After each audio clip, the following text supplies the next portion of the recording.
Hello, my name is Pali Singh. I go by Pali, and I'm a professor in the Department of Electrical and Computer Engineering at Villanova University. And I'm going to talk to you today about establishing a relationship with stakeholders and customers. So I have been working in several countries, working on different types of projects, educational projects, uh, telehealth project in Nicaragua, as well as some renewable energy related projects. So and I also ran my own solar business in India. And so I have some good background related to green entrepreneurship.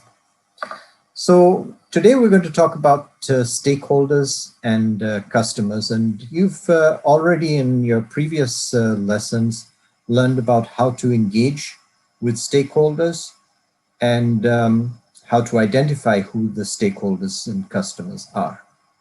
So here I'd like to talk a little bit more about how you develop those relationships with customers and why that is so important for your venture. So as you know, with the business model canvas, one of the blocks in that business model canvas is customer relationships. So we want to think about how to connect with customers, because without customers, there's no business. And not only customers, but there may be other key stakeholders that we need to engage with, whether it's the Ministry of Education. So for example, let's say we're trying to roll out a new set of educational modules that we want to share on sustainability with the teachers in the schools. We may need to go through the Ministry of Education in the country. Or as I did in Nicaragua, working on a telehealth project, I needed to engage with the Ministry of Health there. So those would be stakeholders that we may want to engage in, but customers are the people who are going to pay us for doing the providing the services.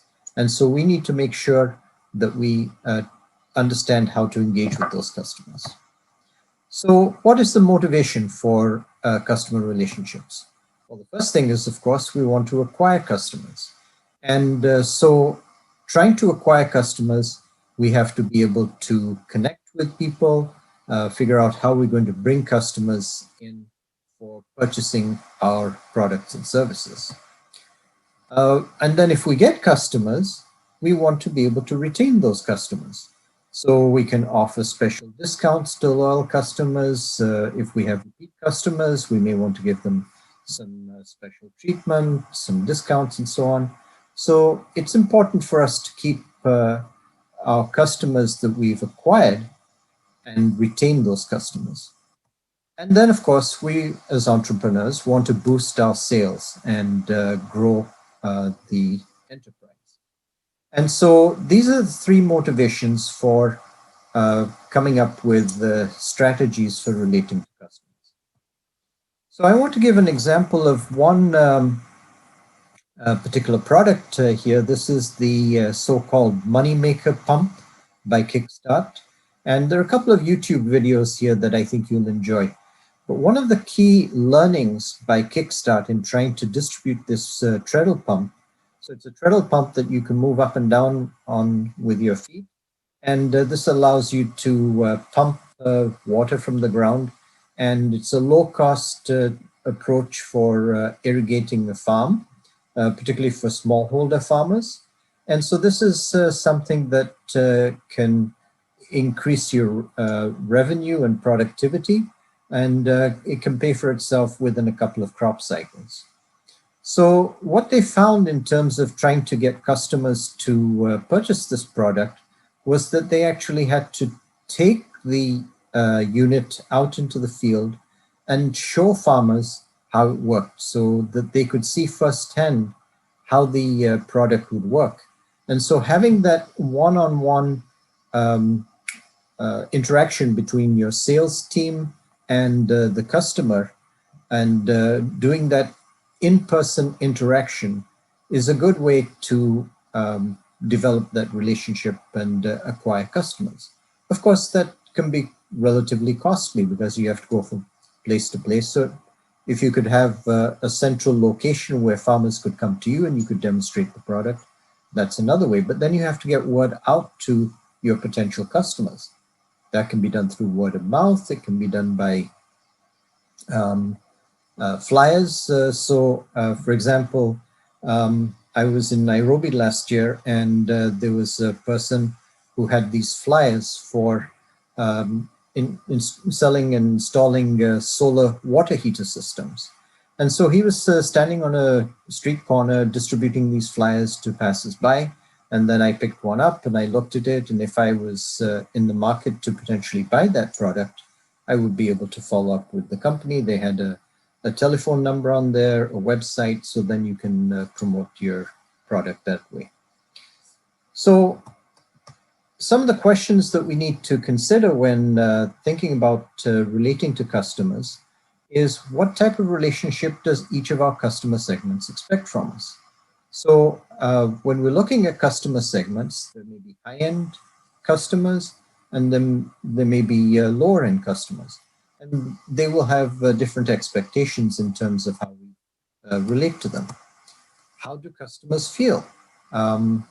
Let's say you're buying an expensive car, then you'd be brought into the showroom, you'd be given like a red carpet treatment, you'd be given a very warm welcome to come in and see the high-end car. On the other hand, if you're looking at a cheaper line of model, it may be that you don't get quite the same quality of treatment. No doubt they'll still be polite to you, and you will be, a potential sale for the sales force. So they will treat you well, but they won't give you all that special treatment that you would get at a high-end customer dealership. So each customer segment may have different ways that you interact with them. So think about if you're going to go out and buy a Tesla electric. Clearly, that's a very expensive investment. You'll expect some special treatment for this type of vehicle. So you have to think about what relationships have you established. One of the important things in trying to establish relationship, oftentimes you hear, particularly of a used car salesman, that they're a little bit, shady and not necessarily to be trusted.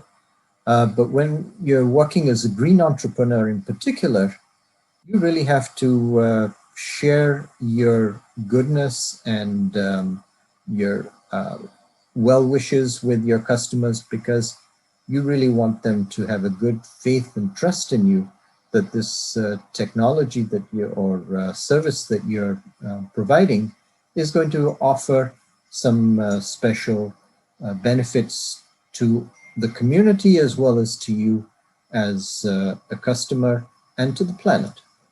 Remember, we talked about planet, profits, and people. Now, when you're relating to customers, it can be relatively costly, as we mentioned. So, if you have to have a special sales room, you have to have special, equipment and things in there, that can get very costly. Or if you have to go out to many rural communities. So there you might want to think about, how can we work with people who could potentially be our sales force in the field? And I'll give you an example of that in just a moment. And then how is the costs of doing these relationships with your customers, how does it integrate? So categories of customer relationships include personal assistants, salespeople, after-sales support, human interaction, as I mentioned, distributing flyers, going door to door. And with regards to that, I want to give an example. So Greenlight Planet originally wanted to distribute solar lanterns to communities in India. And the mechanism that they thought for distributing these solar lanterns was, in each village, there's a kiosk that sells all sorts of things like shampoo and soap and chewing gum and things like that. So they said, let's just give it to the kiosks and have them sell it for us. And they found that they sold very few of these solar lanterns in that way. So the reason was that a solar lantern only operates at night, and these kiosks are typically only open during the day. So what they said was, we need to get this out to the customers, so we have to educate the customers. And that's another important thing.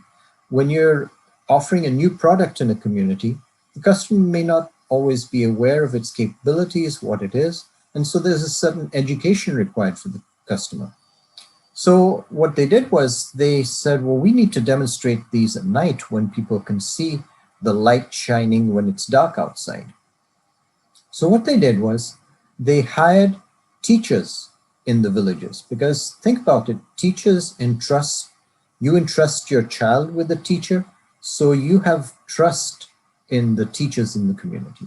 And so you already have that built-in trusted relationship with your salesperson there. Teachers work during the day, and this provided an opportunity to make some extra income by going around at night to demonstrate these solar lanterns. So using this distribution channel and this technique, they were able to get sales of their product in the marketplace. And then, of course, word got out, and they didn't need to be as involved in going from door to door to sell their product. They were able to then advertise it and set up shops and things like that. But the point is that you need to understand the context for selling your product, and if there's education required, to include that education of the customer as part of your relationship building with the customer.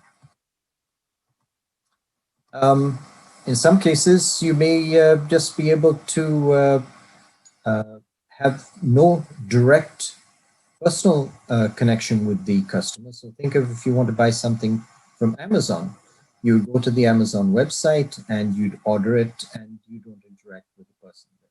So web sales or e-commerce are another way of distributing your products to customers, but then you have to do promotional techniques to get people to come to the website to purchase your products.